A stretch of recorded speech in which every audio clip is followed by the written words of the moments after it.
صل على سيدنا ومولانا محمد وعلى سيدنا علي وسيدتنا فاطمة وسيدتنا زينب وسيدنا حسن وسيدنا حسين وعلى آله وصحبه وبارك وسلم. اللهم صل على سيدنا ومولانا محمد صاحب التاج والمعراج والبراق والعلم دافع البلاء والوباء والقحط والمرض والألم اسمه مكتوب مرفوع مشفوع منقوش في اللوح والقلم سيد العرب والعجم جسمه مقدس معطر مطهر منور في البيت والحرم شمس الضحى بدر الدجى صدر العلا نور الهدى كهف الورى مصباح الظلم جميل الشيم شفيع الأمم صاحب الجود والكرم والله عاصمه وجبريل خادمه والبراك مركبه والمعراج سفره وفوق سدرة المنتهى مقامه وقاب قوسين مطلوبه والمطلوب مقصوده والمقصود موجود سيد المرسلين خاتم النبيين شفيع المذنبين أنيس الغريبين رحمة للعالمين راحة العاشقين مراد المشتاقين شمس العارفين سراج السالكين مصباح المقربين محب الفقراء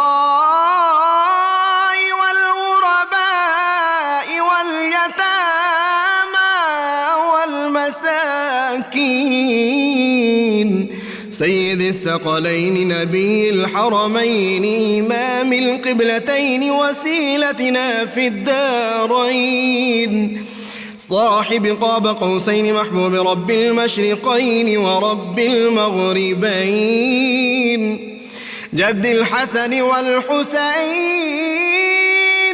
مولانا ومولى الثقلين سيدنا أبي القاسم محمد بن عبد الله نور من نور الله